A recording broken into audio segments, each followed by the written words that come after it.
बिस्मिल्लाहिर्रहमानिर्रहीम। अस्सलाम वालेकुम वरहमतुल्लाहि वबरकातुहू। प्यारे नाज़रीन, कैसे हैं आप सब लोग। उम्मीद करता हूँ कि अल्लाह पाक की रहमतों के ज़ेर साया खैर वफ़ियत से होंगे। दोस्तों, आज आप सब लोगों की खिदमत में निहारी की बीफ निहारी की रेसिपी के साथ हाज़िर हूँ। उम्मीद है कि आप भी ऐसे ही बनाएंगे और इंशाअल्लाह मुझे देंगे दुआएं। बहुत मज़े की ये बनेगी इंशाअल्लाह। तो चलते हैं। सबसे पहले मैं आपको बता दूं तो बीफ मैंने लिया है 700 ग्राम, और उसके साथ मैंने ये एक नली की हड्डी भी ले ली है। बोटियां बड़ी बड़ी रखवाई हैं, बहुत बड़ी नहीं रखवाई। ये नली जो है ये भी मैं इसके साथ ही ये बनाऊंगा। तो बोटियां जो हैं ये आपने अभी भी मैंने छोटी रखवा दी हैं, इससे भी बड़े साइज़ की बोटियां होती हैं। आपने बड़ी बोटी जो है वो ले लेनी है, करवा लेनी है। और अब आपने जो करना है कि प्रेशर कुकर में इसको डाल देना है। 1 गिलास आप पानी का डालेंगे, और उसके बाद जो है आपने प्रेशर कुकर बंद कर देना है और इसको आपने पकाना है, यानी प्रेशर लगाना है तकरीबन 15 मिनट। दोस्तों, आज आपको मैं इस अंदाज से बताऊंगा। लोग जो है पहले बीफ को वो फ्राई करते हैं, उसके बाद जो है वो उसको गलाते हैं, लेकिन मैं आपको ये 80% जो है 15 मिनट मैंने इसलिए कहा है कि ये जब आप 15 मिनट के बाद प्रेशर कुकर खोलेंगे तो आपको 80% गोश्त गला हुआ मिलेगा। ये देखिए हो गए हैं 15 मिनट। अब मैं इसका प्रेशर जो है ये ख़त्म होने का इंतज़ार कर रहा हूँ। जब ये प्रेशर बिल्कुल एंड हो जाएगा तो मैं इसको खोलूँगा, ठीक है। तो प्रेशर सारा निकल गया है। अब इसको खोलते हैं, और ये देखिए माशाल्लाह ये बिल्कुल, इसमें कोई चीज़ मैंने नहीं डाली, ना मैंने इसमें नमक डाला है और ना ही कोई और मसाला डाला है। सिर्फ गोश्त को डाला है और उसको मैंने गला लिया है 80%। अब आपने बाकी जो है इसको, इसके बाद अब आपने भुनाई करनी है। भुनाई करने के बाद आपने क्या करना है कि इसको इसमें दूसरे मसाले डालने, और फिर आपने इसको एक बार फिर गलाना है। जो होती है ना ये निहारी, इसमें जो गोश्त होता है उसकी बोटी ऐसे होती है जैसे बिल्कुल ये नरम मलाई की तरह होती है। अब यहाँ पे दूसरी तरफ मैंने ले ली है कढ़ाई, और इस कढ़ाई में मैं डालूँगा घी। मैं निहारी हमेशा घी में ही अच्छी लगती है। निहारी कभी भी ऑयल में नहीं बनती है। निहारी घी वैसे तो खैर बन जाती है, लेकिन अगर आपने अच्छी और मेयारी निहारी बनानी है तो उसके लिए आप घी इस्तेमाल करें। 1 कप घी में इसका इस्तेमाल करूँगा, घी का 1 कप इस्तेमाल करूँगा। और उसके साथ साथ जो मिसाले मैंने डालने हैं वो भी मैं आपको बताऊँगा। तो दोस्तों, जो मेरे चैनल पे नए दोस्त आए हैं वो मेहरबानी करके मेरे चैनल को सब्सक्राइब कर लीजिए। देखिए ये मेल्ट हो गया है। अब यहाँ पे मैं डाल दूँगा प्याज, और प्याज मैंने ली है तकरीबन यूँ कह लें कि 3 प्याज जो है ये बड़े साइज़ के थे, और इसको मैंने लंबा लंबा काट लिया है। अब इसको मैं करूँगा ब्राउन प्याज को। अच्छा, कुछ मेरे दोस्त जो है वो बाज़ार से ब्राउन किया हुआ जो है प्याज होता है उसको वो डाल देते हैं, तो मैं ऐसा नहीं करूँगा। मैंने ख़ुद ब्राउन करना है, और इसमें घी डालना अपना ये लहसुन अदरक का पेस्ट जो है ये तकरीबन 2 चम्मच में डाल देता हूँ, और इसको मैं अभी बिल्कुल ब्राउन कर दूंगा, ठीक है। इस स्टेज पे आपने ये डाल देना है लहसुन अदरक का पेस्ट। उसके बाद जो है आपने इसको अच्छी तरह से पकाना है, और इसके बाद आपने इसमें वो वाला जो मैंने गोश्त गला के रखा है वो आपने इसमें डाल देना है। तो दोस्तों, मैं आपसे गुजारिश कर रहा था कि जो दोस्त मेरे चैनल पे नए आए हैं मेहरबानी करके मेरे चैनल को सब्सक्राइब ज़रूर करें, ताकि आपका और मेरा ये रिश्ता और ताल्लुक़ जो है वो कायम रहे। और जो मेरे पुराने दोस्त हैं वो मुझे अच्छा सा प्यारा सा एक कमेंट और मेरे वीडियो को लाइक ज़रूर करें, अपने दोस्तों के साथ शेयर करें, और जो है मेरी हौसला अफजाई करें। कुछ मिसालें मैंने डाल दिए हैं, और वो वीडियो जो है स्किप हो गई है। इसमें यहाँ पे मैंने डाल दी हैं 2 बड़ी इलायची डाली हैं, उसके साथ दालचीनी का टुकड़ा डाला है, और यहाँ पे मैं लाल मिर्च डाल रहा हूँ, और इसके साथ जो है ये धनिया पाउडर डाल दिया।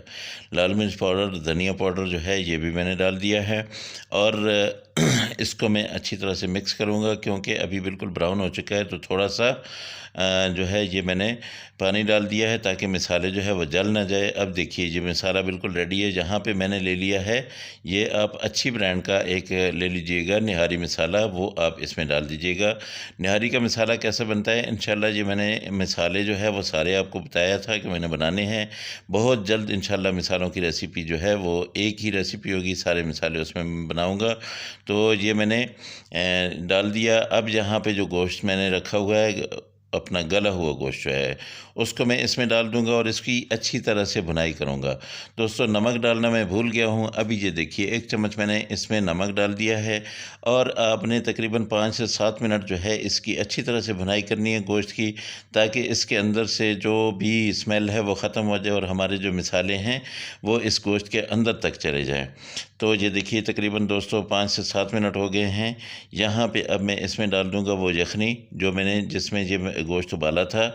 और अभी तक आपको पता होना चाहिए कि मैंने जो वो अपना डाली है नली की हड्डी डाली थी, वो मैंने अभी नहीं निकाली, उसको मैंने इसमें नहीं डाला है।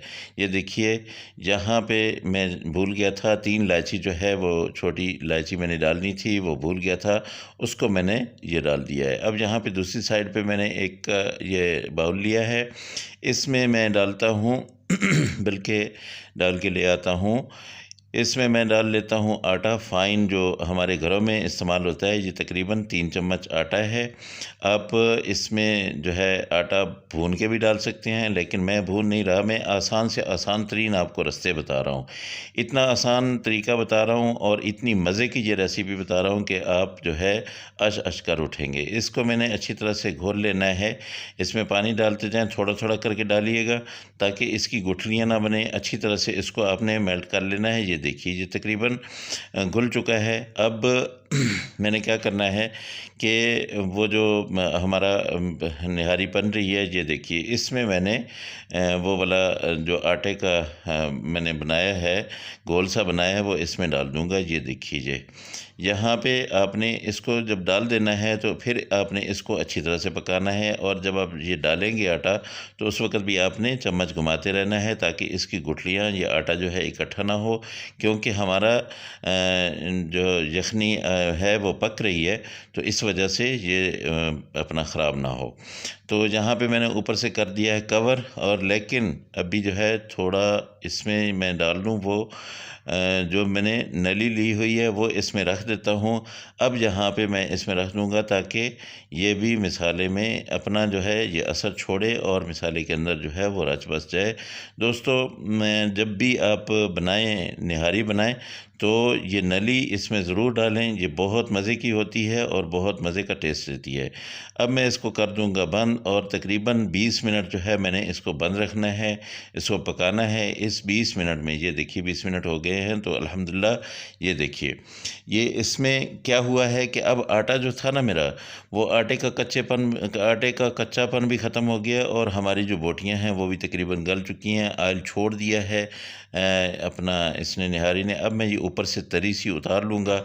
ये तरी आखिर में जब आप सालन जो है वो किसी बाउल में पेश करते हैं, डालते हैं, तो वहाँ पे ये तरी जो है वो ऊपर से डाल दीजिएगा। ये देखिए ये तरीका मैं आपको बता रहा हूँ।